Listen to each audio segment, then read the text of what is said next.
Good morning, नमस्कार. बी ए भाग 1 semester 2 उपयोजित समाजशास्त्र या पेपरमधला पहिला टॉपिक आपण अभ्यासतोय. पहिल्या टॉपिकचं प्रकरणाचं नाव आहे समाजशास्त्रासंबंधीचे सैद्धांतिक दृष्टिकोन. या प्रकरणात आपण संरचनात्मक प्रकार्यात्मक दृष्टिकोन आणि संघर्षवादी दृष्टिकोनाचा आपण अभ्यास करतोय. पाठीमागच्या 2 लेक्चरमध्ये आपण संरचनात्मक प्रकार्यात्मक दृष्टिकोनाचा अभ्यास करत असताना ऑगस्ट कॉम्त यांचा संरचनात्मक प्रकार्यात्मक दृष्टिकोन आणि डॉक्टर एम श्रीनिवास यांचा संरचनात्मक प्रकार्यात्मक दृष्टिकोन या दोन्ही शास्त्रज्ञांच्या दृष्टिकोनांचा आपण अभ्यास केला.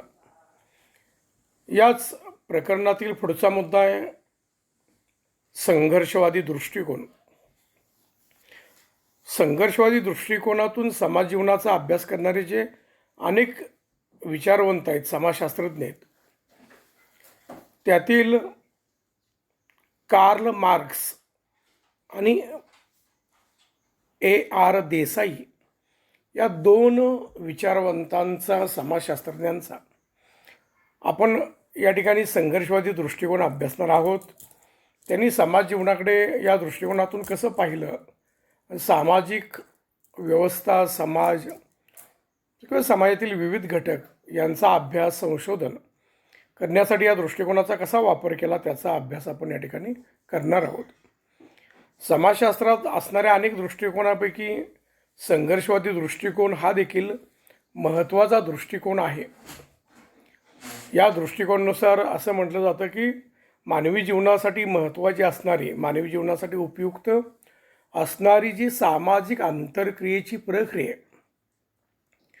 ती महत्त्वाची प्रक्रिया आहे. कारण हा दृष्टिकोन काय सांगतो, संघर्ष हा सामाजिक आंतरक्रियेचा प्रमुख भाग आहे. कारण सर्वसामान्यपणे सहकार्य, स्पर्धा, संघर्ष, विनिमय या आपल्या जीवनातल्या आंतरक्रियेत, सामाजिक आंतरक्रियेत हा दृष्टिकोन काय सांगतो, सहकार्य, स्पर्धा, विनियोग किंवा इतर आंतरक्रिया असतील, परंतु मानवी जीवनात संघर्ष हा प्रत्येक व्यवस्थेत असतो. म्हणजे आर्थिक पातळीवरचा संघर्ष असेल, सामाजिक, धार्मिक, सर्व पातळीवर मनुष्य संघर्ष करून आपलं जीवन जगतो. त्यामुळे संघर्ष ही आंतरक्रिया महत्त्वाची आहे असा हा दृष्टिकोन मानतो. त्यामुळे संघर्ष हा समाजाचा एक स्थायी भाव आहे. समाजाचे कोण स्वरूप असेल, स्थिती असेल, समाजात होणारं परिवर्तन असेल किंवा विकास असेल, याचे अध्ययन व विश्लेषण आणि स्पष्टीकरण हे संघर्षाच्या संदर्भात करणे अधिक महत्त्वाचे आहे असा हा दृष्टिकोन सांगतो. संघर्षाच्या दृष्टिकोनाचा विचार काय, समाजातील प्रत्येक गोष्ट, समाजाची रचना, स्वरूप, असणारी स्थिती, समाजात होणारं परिवर्तन आणि विकास याचं विश्लेषण आणि स्पष्टीकरण करताना त्याच्या पाठीमागे काय आहे, तो संघर्ष आहे. मानवी जीवनाचा, व्यवस्थेचा जो संघर्ष आहे, त्या संघर्षाच्या दृष्टिकोनात या गोष्टींचा विचार केला पाहिजे असं हा दृष्टिकोन अंगीकारणे, या दृष्टिकोनाचा वापर करणारे समाजशास्त्रज्ञ सांगतात. आणि सर्वसामान्यपणे या दृष्टिकोनाचा वापर, विचार प्रामुख्याने कार्ल मार्क्स यांनी केला. जॉर्ज सिमेल यांनी या दृष्टिकोनातून समाज जीवनाचा अभ्यास केलेला दिसून येतो. म्हणजे अगदी भारताबाहेरील प्रमुख विचारवंत म्हणून आपण कार्ल मार्क्स आणि जॉर्ज सिमेल यांचा उल्लेख या ठिकाणी करू शकतो. आणि भारतातील मार्क्सवादी विचारांचे समाजशास्त्रज्ञ व संघर्षवादी दृष्टिकोनाला सहकार्य करणारे किंवा त्या दृष्टिकोनातून समाज जीवनाचे अभ्यास करणारे समाजशास्त्रज्ञ आपण A.R. देसाई यांचा विचार करू शकतो. या दोन्ही शास्त्रज्ञांचा विचार या ठिकाणी आपण अभ्यासणार आहोत. तर संघर्षवादी दृष्टिकोनाचा अर्थ पाहत असताना संघर्षवादी दृष्टिकोन हा मानवी जीवनातला महत्त्वाचा एक घटक, सामाजिक आंतरक्रियेचा महत्त्वाचा जो भाग आहे संघर्ष, यावर आधारित आहे. सर्वसामान्यपणे समाजातील विविध घटकांचे हितसंबंध ज्यावेळेला परस्पर विरोधी असतात तर ते आपले स्वतःचे हितसंबंध राखण्यासाठी किंवा स्वतःचे हितसंबंध साध्य करण्यासाठी किंवा आपल्या हितसंबंधांना बाधा उत्पन्न होऊ नये, इतराकडून धोका निर्माण होऊ नये, यासाठी समाजातला प्रत्येक घटक प्रयत्न करतो. आपल्या हितसंबंधाची पूर्तता करत असताना, आपल्या हितसंबंधाचे रक्षण करत असताना आपण समोरच्या व्यक्तींच्या हितसंबंधांना बाधा आणू शकतो. आपल्या एखाद्या कृतीतून समोरच्या व्यक्तीच्या एकूण जगण्याला किंवा त्यांच्या हितसंबंधाला बाधा निर्माण होऊ शकते. त्यातून परस्पर विरोधी संघर्ष निर्माण होतो. त्यामुळे हा संघर्ष समाजाच्या हितसंबंधाशी संबंधित असेल, व्यक्तिगत हितसंबंधाशी संबंधित असेल, परंतु या संघर्षाचा परिणाम समाजात परिवर्तन होत असते. त्यामुळे संघर्ष हे सामाजिक वास्तव आहे. संघर्षाच्या संदर्भात समाजाचा अभ्यास केला गेला पाहिजे. मानवी जीवनात संघर्ष हा वास्तव स्वरूपात आहे. संघर्ष हे सामाजिक वास्तव आहे, म्हणून संघर्षाच्या संदर्भातच समाजाचा अभ्यास केला पाहिजे असे प्रतिपादन करणारा दृष्टिकोन म्हणजे संघर्षवादी दृष्टिकोन होय. संघर्षवादी दृष्टिकोनाची व्याख्या विल्यम स्कॉट यांनी केलेली आहे. त्यांच्या मते भूतकालीन, वर्तमानकालीन आणि भविष्यकालीन सामाजिक घटना या संघर्षाचा परिणाम आहेत, म्हणून हा दृष्टिकोन महत्त्वाचा आहे.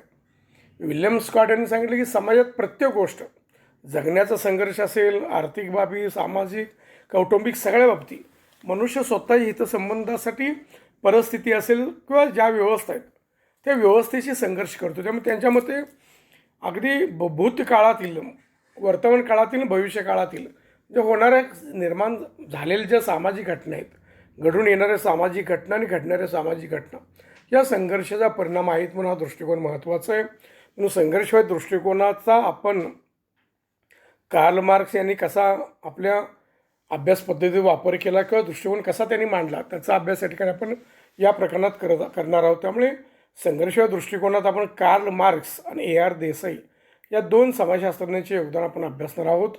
या लेक्चरच्या माध्यमातून आपण कार्ल मार्क्सचा संघर्षवादी दृष्टिकोन अभ्यासणार आहोत. कामगार, भांडवलदार यांचा संघर्ष जगातील सर्वसामान्य व्यक्ती असतील, शोषित व्यक्ती म्हणजे ज्यांच्यावर अन्याय होतो असा घटक असेल, तो गुलाम असेल, कामगार वर्ग असेल, वंचित घटक असेल, उपेक्षित घटक असेल, या अशा सर्व घटकांचे प्रश्न जागतिक स्तरावर नेणारा आणि त्यातून संघर्षाला प्रेरणा देणारे एक समाजशास्त्रज्ञ म्हणून कार्ल मार्क्स यांना पाहिलं जातं. जर्मन तत्त्वज्ञ असणारे कार्ल मार्क्स यांनी मानवाचे सामाजिक संबंध असतील, मानवी सामाजिक संस्था असतील, मानवाने निर्माण केलेल्या सामाजिक संस्थातले परस्पर संबंध असतील, समाजातले सामाजिक स्तर असतील, वर्ग, आपण गरीब, मध्यम, श्रीमंत असे वर्ग, सामाजिक वर्ग असेल आणि एकूण समाज व्यवस्थेत होणारे बदल, ज्याला आपण सामाजिक परिवर्तन म्हणू शकतो, इत्यादीचा अभ्यास त्यांनी संघर्षवादी दृष्टिकोनातून केलेला आहे. आणि संघर्षवादी दृष्टिकोनातून अभ्यास करत असताना त्यांनी अनेक सिद्धांत मांडलेले आहेत. संघर्षवादी दृष्टिकोनाचा पुरस्कार करताना त्यांनी समाज जीवनाचा, समाजातल्या संघर्षाचा, व्यक्तीमधील सामाजिक संबंध, सामाजिक संस्थांचे परस्पर संबंध, वर्ग कलह, वर्ग संघर्ष आणि सामाजिक परिवर्तनाचा अभ्यास करत असताना त्यांनी काही सिद्धांत मांडलेले आहेत. त्यातले ते सिद्धांत आहेत, त्या सिद्धांताचा आपण अभ्यास करणार आहोत. त्यात प्रामुख्याने विरोध विकासवादी सिद्धांत असेल, ऐतिहासिक भौतिकवादा सिद्धांत असेल, वर्ग संघर्ष सिद्धांत असेल, अतिरिक्त मूल्यांचा सिद्धांत असेल, क्रांतीविषयीचा सिद्धांत असेल, अशा अनेक सिद्धांत त्यांनी सांगितले. त्यातल्या काही सिद्धांतांचा आपण या ठिकाणी विचार करणार आहोत. त्यातून आपल्याला कार्ल मार्क्स यांचा संघर्षवादी दृष्टिकोन आपल्यासमोर येऊ शकतो. त्यांनी सांगितलेला पहिला सिद्धांत आहे विरोध विकासवादी सिद्धांत. वर्गविहीन, राज्यविहीन समाज निर्माण करणं हे कार्ल मार्क्सचं ध्येय होतं. कार्ल मार्क्सचा असा विचार होता की समाजात जर दोन स्तर असतील, एक गरीब असेल, एक श्रीमंत असेल, तर श्रीमंत अधिकाधिक श्रीमंत होत जातात.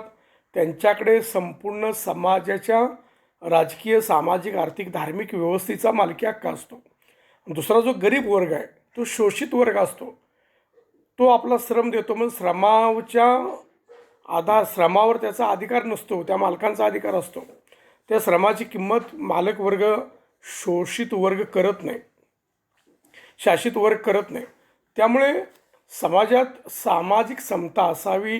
समाजात मोठे स्तर असू नयेत, दोन टोकाचे. एकीकडे भांडवलदार वर्ग आहे, एकीकडं कामगार वर्ग आहे, एकीकडं प्रचंड श्रीमंत वर्ग आहे, इकडे प्रचंड गरीब वर्ग आहे, एकीकडे जमीनदार वर्ग आहे, एकीकडे शेतमजूर वर्ग आहे. हा वर्ग जर समाजात असेल तर समाजात संघर्ष निर्माण होतो, त्यावेळी समाजाचा विकास होत नाही. तर त्यांनी सांगितलं की वर्गविहीन, राज्यविहीन म्हणजेच सामाजिक स्तरविहीन, गरीब श्रीमंत कोण नाही, सगळे समान.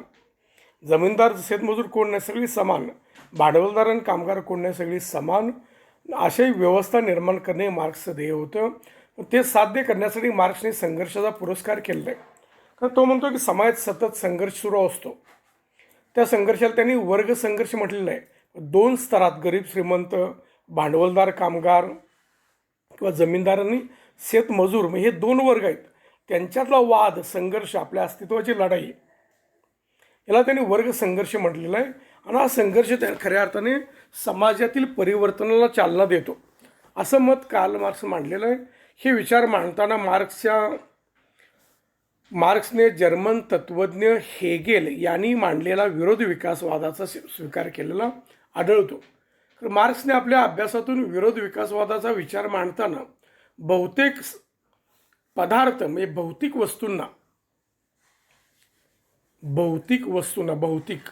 म्हणजेच ज्या वस्तू भौतिक आपल्या आजूबाजूला ज्या वस्तू दिसत आहेत त्याला भौतिक वस्तू म्हटलं जातं, भौतिक पदार्थ म्हटलं जातं. स्थान दिल्याने मार्क्सच्या या सिद्धांतास द्वंद्वात्मक भौतिकवाद सिद्धांत असं म्हटलं जातं. द्वंद्वात्मक भौतिकवाद म्हणजे भौतिक पदार्थांना त्यांनी संघर्षाची उपमा दिली, वर्ग संघर्षाचा विचार त्याच्या दृष्टिकोनात केला, म्हणून याला द्वंद्वात्मक भौतिकवाद असं म्हटलं जातं. त्यांनी सांगितलं दुसरा सिद्धांत आहे ऐतिहासिक भौतिकवादा सिद्धांत. ज्यावेळेला समाजात दोन वर्ग, दोन संघर्ष, दोन स्तरात संघर्ष निर्माण होतो, त्याला द्वंद्व म्हटलं गेलेलं आहे. संघर्ष, या द्वंद्वामुळे म्हणजे संघर्षामुळे समाजात परिवर्तन घडून येते. आणि ते कसे घडून येते याचे विवेचन करत असताना मार्क्सने समाजाच्या, मानवी जीवनाच्या, मानवी समाजाच्या एकूण इतिहासाची आर्थिक आणि भौतिक दृष्टिकोनातून मीमांसा केलेली आहे. मानवी जीवन प्रारंभापासून आजपर्यंत कसं विकसित होत गेलं, मानवी जीवनात प्रत्येक टप्प्यावर मानवाने कोणकोणत्या व्यवस्थित संघर्ष केला, निसर्गाशी असेल, स्वतःशी असेल, कुटुंबाशी असेल, समाज व्यवस्थित असेल. आणि त्या संघर्ष करत असताना त्यांनी नवीन जीवन पद्धती, नवीन व्यवसाय, नवीन दृष्टिकोनाचा अंगीकार केला. त्यांनी असं म्हटलं की आर्थिक भौतिक दृष्टिकोनातून मीमांसा करत असताना त्यांनी असं मांडलेलं आहे की मानवी जीवन संघर्षातून विकसित होत जातं आणि प्रत्येक टप्प्यावर संघर्षाचा परिणाम परिवर्तनाला चालना मिळते आणि ते परिवर्तन समाजाच्या विकासाला पूरक ठरतं. अनेक वेळा परिवर्तनातून मारक गोष्टी घडल्या तर त्याच्या बदलासाठी देखील संघर्ष होतो, असं त्यांनी मत मांडलं. त्यामुळे त्यांनी समाजात संघर्षामुळे, द्वंद्वामुळे होणाऱ्या परिवर्तनासाठी जो इतिहासाचा दाखला दिला, इतिहासातल्या आर्थिक भौतिक दृष्टिकोनाचा विचार केला, तेव्हा त्यांच्या या सिद्धांतास ऐतिहासिक भौतिकवाद असं म्हटलं जातं. आणि त्यांचं मत आहे की केवळ भौतिक म्हणजे आर्थिक घटकामुळेच समाजात परिवर्तन घडून येतं. हे प्रत्येक स्तरात माणूस जगण्यासाठी जे अर्थकारण करतो किंवा आपल्या आर्थिक गरजा पूर्ण करण्यासाठी मनुष्य सगळं करतो. एकूण कुटुंब संस्था, इतर सामाजिक संस्थांच्यावर आर्थिक बाबींचा प्रभाव आहे. कारण मनुष्य जीवनच अर्थार्जनासाठी, आपल्या आर्थिक उदरनिर्वाहासाठी मनुष्य प्राचीन काळी एकत्र आला. उदरनिर्वाहाची नवीन साधनं त्याने विकसित करत गेला. त्यामुळे कार्ल मार्क्सच्या मते भौतिक म्हणजे आर्थिक घटकामुळे समाजात परिवर्तन घडून येते आणि त्या परिवर्तनातून समाजात दोन प्रकारच्या व्यवस्था निर्माण होतात. आणि समाजात दोन प्रकारच्या व्यवस्था निर्माण झालेल्या त्या व्यवस्थेला त्यांनी एक आर्थिक पायाभूत संरचना मांडलेली आहे, जी केवळ अर्थकारणाशी संबंधित आहे किंवा समाजातल्या एकूण व्यक्तींच्या उदरनिर्वाहाच्या साधनापुरती मर्यादित आहे. त्यात व्यवसाय असतील, उदरनिर्वाह साधनं असतील, ज्याच्या माध्यमातून व्यक्ती आपल्या आर्थिक गरजा पूर्ण करते, त्याला त्यांनी आर्थिक पायाभूत संरचना म्हटलेली आहे, आर्थिक व्यवस्था. दुसऱ्याला दुसऱ्या व्यवस्थेला त्यांनी आदी संरचना म्हटलेलं आहे. आदी रचना किंवा आदी संरचना म्हणजे काय? आर्थिक बाबी सोडून इतर मानवी जीवनातल्या सर्व बाबी, धर्म, कला, कायदा, साहित्य, विचार, संस्कृती इत्यादीचा समावेश त्यांनी आदी रचनेत केलेला, आदी संरचनेत केलेला आहे. मग ते करत असताना त्याने सांगितलं की आर्थिक पायाभूत संरचनेत बदल झाला की समाजाच्या आधी संरचनेत बदल होतो. आर्थिक व्यवस्थेत बदल झाला तर समाजाच्या धर्म, राज्य, कायदा, कला, साहित्य, विचार, दृष्टिकोन, संस्कृती ह्या आदी संरचनेत बदल होतो. म्हणून याला त्यांनी ऐतिहासिक भौतिकवादा सिद्धांत सांगितलेला आहे. हे प्रत्येक ठिकाणी त्यांनी द्वंद्वात्मक संघर्षात्मक परिस्थिती या इतिहासापासून आजपर्यंत दाखवून देऊन त्यांनी झालेले बदल या माध्यमातून सांगण्याचा प्रयत्न केलेला दिसून येतो. तिसरा त्यांनी सांगितलेला सिद्धांत आहे वर्ग संघर्ष सिद्धांत. कार्ल मार्क्स या सिद्धांतासाठी जगातले प्रसिद्ध तत्त्वज्ञ मानले जातात, जर्मन तत्त्वज्ञ. त्यांच्याकडे पाहिलं जातं. वर्ग संघर्ष सिद्धांताबाबत त्यांनी जे विचार मांडले ते विचार देखील आज देखील राजकीय सामाजिक पातळीवर त्या विचाराच्या आग्रह धरणारे लोक आहेत. त्या विचाराच्या माध्यमातून आपलं जीवनाला आकार देणारे लोक आहेत. त्यामुळे त्यांचा जो वर्ग संघर्ष सिद्धांत आहे हा महत्त्वाचा सिद्धांत म्हणून त्या सिद्धांताकडे पाहिलं जातं. कार्ल मार्क्सने एकूण अर्थव्यवस्थेत किंवा उत्पादनाच्या पद्धतीत वितरणाच्या पद्धतीत कसे बदल होतात हे सांगण्याचा प्रयत्न केलेला आहे. हे करत असताना मार्क्सने वर्ग संघर्ष सिद्धांत मांडला आहे. त्याच्या मते समाजात दोन प्रकारचे वर्ग असतात. पहिला उत्पादन साधनावर मालकी हक्क असणारा, उत्पादन साधनावर मालकी हक्क असणारा म्हणजेच जो जमीनदार आहे, जो मालक आहे, जो भांडवलदार आहे, ज्याच्याकडे सर्व सत्ता आहे. उत्पादन साधनाची मालकी आहे, राजकीय सत्ता आहेत, आर्थिक सत्ता आहेत, धार्मिक सत्ता. आणि दुसरा वर्ग त्यांनी सांगितलं की ज्या उत्पादन साधनावर मालकी ज्या वर्गाची नसते, उत्पादन साधनावर मालकी नसणाऱ्या लोकांचा वर्ग, हे दोन्ही वर्ग परस्पर विरोधी असतात. यातील प्रत्येक वर्ग म्हणजे उत्पादन साधनावर मालकी हक्क असणारा भांडवलदार, जमीनदार आणि मालकासारखा वर्ग श्रीमंत वर्ग. दुसरा कुठला वर्ग आहे? जो कामगार आहे, शेतमजूर आहे, अत्यंत गरीब आहे, ज्याचा उत्पादन साधनावर मालकी हक्क नसतो. असे दोन वर्ग आहेत आणि ते नेहमीच परस्पर विरोधी असतात. त्यातले हे परस्पर विरोध का? तर प्रत्येक वर्ग यातील वरचा खालचा असेल, जमीनदार असेल, शेतमजूर असेल, भांडवलदार असेल, कामगार असेल, हे स्वतःच्या अस्तित्वासाठी समोरच्या वर्गाशी संघर्ष करतो. तो भांडवलदारावर कामगार संघर्ष करत असेल किंवा भांडवलदार देखील कामगारांच्याबरोबर संघर्ष करत असेल. भांडवलदाराचा कामगाराबरोबर संघर्ष जास्तीत जास्त नफा मिळवण्यासाठी असतो आणि कामगाराचा भांडवलदाराशी संघर्ष का असतो? तर मला चांगला पगार मिळावा, सेवा शाश्वती मिळावी, मला इतर भत्ते मिळावेत, मला कामात कायम नोकरीत कायम केलं जावं, कामात मला संरक्षण मिळावं, या बाबी कामगारांच्या दृष्टिकोनातून असतात. त्यामुळे त्यातून तो संघर्ष होतो. या संघर्षाला त्यांनी वर्ग संघर्ष म्हटलेलं आहे. आणि हाच वर्ग संघर्ष पुढे अर्थव्यवस्थेत बदल घडवून आणण्यात आणि संपूर्ण समाजात बदल घडवून आणण्यास कारणीभूत ठरतो. म्हणून मार्क्सचा हा सिद्धांत मार्क्सचा महत्त्वाचा आहे. तर त्यांनी वर्ग संघर्ष सिद्धांत हा सामाजिक परिवर्तनातला कारणीभूत असलेला प्रमुख सिद्धांत आहे असे सांगितलेलं आहे. त्यांनी चौथा सिद्धांत सांगितला आहे अतिरिक्त मूल्यांचा सिद्धांत.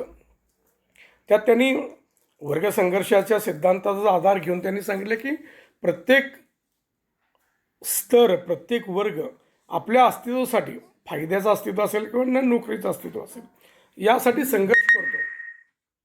आणि हा संघर्ष करत असताना भांडवलदार वर्ग ज्याच्याकडे सर्व व्यवस्था आहेत, राजकीय, सामाजिक, आर्थिक सत्ता आहे, धार्मिक सत्ता आहे, हा वर्ग म्हणजे जमीनदार, भांडवल किंवा जो आहेरेचा वर्ग आहे, ज्याच्याकडे सगळ्या व्यवस्था आहेत, असा वर्ग नेहमी कामगार वर्गाचं शोषण करतो.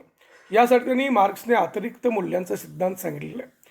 अतिरिक्त मूल्यांचा सिद्धांत म्हणजे काय? तर भांडवलदार काय करतात? कामगारांना कमीत कमी वेतनावर त्यांच्याकडून जास्त श्रम करून घेतात आणि त्यामुळे भांडवलदारांना कमीत कमी खर्चात उत्पादन काढता येतं आणि ते उत्पादन समाजात मार्केटला महाग विकून भांडवलदार त्यात प्रचंड नफा मिळवतात आणि त्याला त्यांनी अतिरिक्त नफा मिळवण्याचा सिद्धांत किंवा अतिरिक्त मूल्यांचा सिद्धांत असं म्हटलेलं आहे. हा नफ्याचा वाटा भांडवलदार कामगारांना देत नाहीत आणि कामगारांचं केवळ श्रम जास्तीत जास्त काम करून घेऊन कमीत कमी वेतनात काम करून घेऊन भांडवलदार वर्ग कारखानदार वर्ग कामगारांचं शोषण करतो. यासाठी त्याने अतिरिक्त मूल्यांचा सिद्धांत मांडलेला दिसून येतो. हा सिद्धांत देखील संघर्षवादी दृष्टिकोनाला सपोर्ट करणारा सिद्धांत आहे. त्यानंतर त्यांनी परात्मतेचा सिद्धांत सांगितलेला आहे. परात्मता हा आध्यात्मिक अर्थानं किंवा एकूण अलगतेच्या अर्थानं वापरलेला एक शब्द म्हणून आपण त्याच्यावर बघू शकतो. भांडवलदार वर्ग ज्यावेळी कामगारांचे शोषण करतात तेव्हा कामगारावर त्याचा जास्त परिणाम होतो, कारण कामगारांच्या श्रमाला योग्य मूल्य मिळत नाही.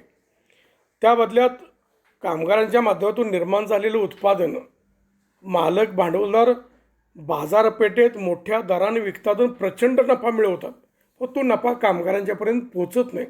तो यातून कामगाराच्या एकूण जीवनावर आर्थिक परिस्थितीवर अनिष्ट परिणाम होतो.